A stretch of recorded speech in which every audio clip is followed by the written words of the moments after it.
Greetings, YouTube. Welcome to Game Slayer. This is part 2 of my Animal Crossing theory, so if you haven't seen part 1 yet, go watch it first. Future me, don't forget to put an annotation link here when you finish uploading the video. Alright, so in my last video I talked about the potential mythos-related reasons why there could be more going on behind the scenes than first meets the eye. In this video, we're going to take a look at some of the game mechanics and reinforcing themes which appear to serve a similar design. First of all, we should talk about the Skinner box. Skinner, who sounds exactly like the kind of person who would needlessly torture animals, is a scientist who designed cages that can give rewards and punishments to the animal inside. Using food pellets as rewards and electric shocks as punishments, he conducted a series of tests to see how animals develop behavioral patterns when exposed to certain stimuli under certain conditions. Skinner found that if he gave a reward when an animal took a certain action, it would begin to repeat that action whenever it wanted food. When he spaced out the reward so it would take more repetitions between each action, it would repeat the action enough times to build a stockpile. However, when distribution was completely random, the animal would perform the action as many times as possible to build as large a stockpile as possible.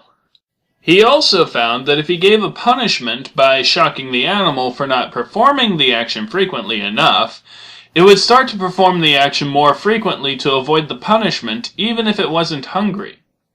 Skinner box mechanics in games can easily be recognized as rewards for repeatedly performing simple actions, and punishments for not performing those actions without any real skill or gameplay value attached to them. For instance, leveling up in Etrian Odyssey takes an increasing number of battles to do with each level, so on the surface it would seem like a Skinner box mechanic. But the best ways to gain XP can either only be done once each, or involve battles that need strategy to survive.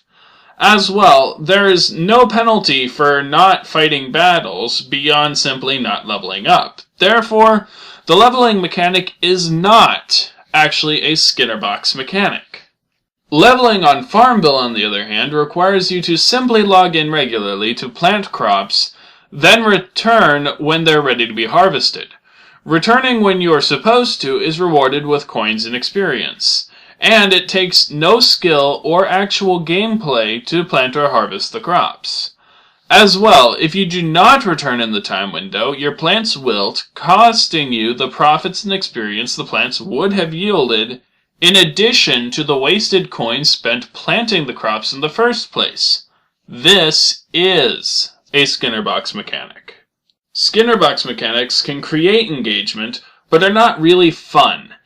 If you've ever quit a game that you were really into for a few weeks, then find that you feel like a responsibility or a burden has been lifted from you, the odds are pretty good that the game was utilizing Skinner box mechanics to keep you playing for way longer than the fun actually lasted.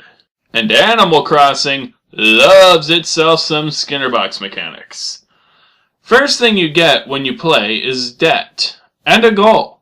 Your goal is to pay off the debt that you owe Tom Nook, then you'll be free, so far as you know. Of course, each time you do pay off the debt, your house gets an upgrade, and you're put back into an exponentially increasing debt. You also have a museum that has literally no exhibits. Filling each category requires you to run around town picking things up, and if it's something you've never found before, bring it to the museum. Again, it's easy at first. Almost everything you grab will add to your collection, but the closer you get to completing it, the harder and harder it gets to find something new. Fossils spawn daily, and add to your fossil collection when you get them. So, to fill that collection, you have to start up the game daily in order to collect them. They do not carry over between days though, so missing a day means letting 4 fossils, one of which could be the rare one you need to complete your set, be lost forever. Another thing that updates daily is the store. Even if you have enough bells to afford the item you want, you can't get it unless the store is selling it that day.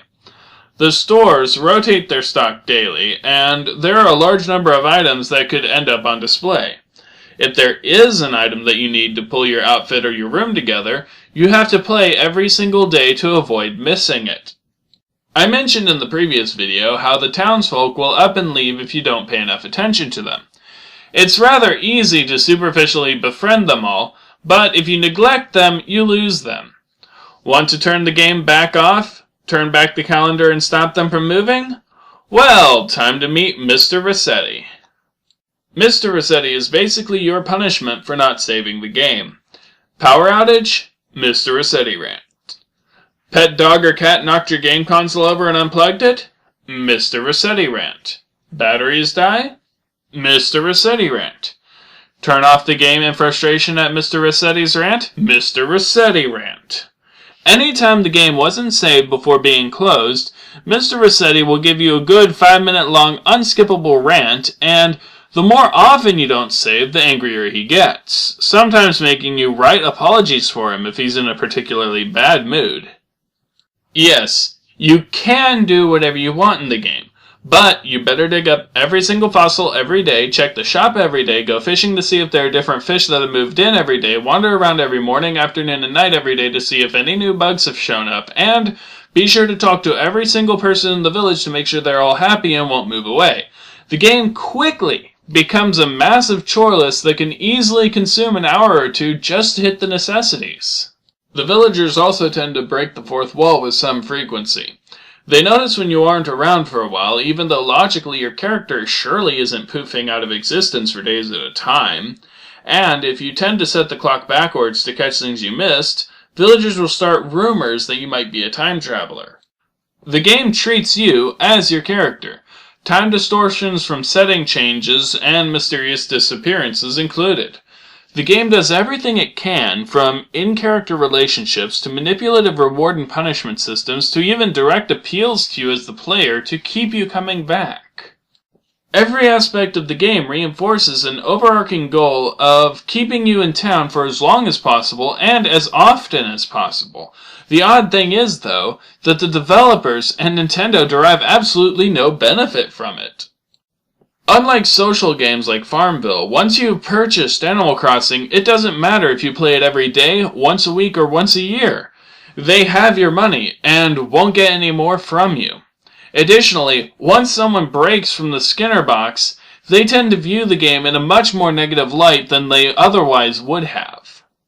Therefore, using these tactics in the long run would only hurt sales, not help them. The only explanation is that the developers were trying to tell a story through these mechanics. Just one or two of these features and I might chalk it up to mere coincidence, but all of them together means something completely different. The one last piece of evidence that seals this for me is this.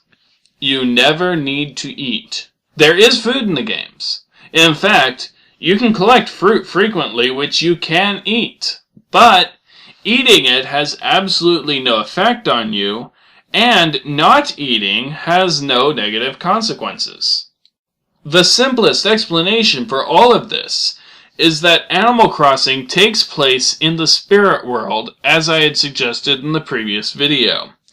Your character is a supernatural kidnapping victim held against their will in this new town and kept unaware of their plight by a plethora of distractions and obligations. This is why all of your neighbors are animals and not a single other human can be found anywhere. This is why your body no longer requires nourishment from food, because you aren't there physically. Extrapolating further, perhaps when you turn the game off, your character's spirit returns back to its body again. That might explain why the spirits work so hard to keep your attention. They don't want to lose their slave labor. They hold up this ruse all over the spirit world, entrapping as many children as possible in different towns to keep their realm clean and tidy. That's some pretty dark stuff for such a lighthearted game. But cheer up, it's only a theory. And hey, if you liked this video, be sure to like and subscribe. It really helps me out. And if you have any feedback, leave a comment below.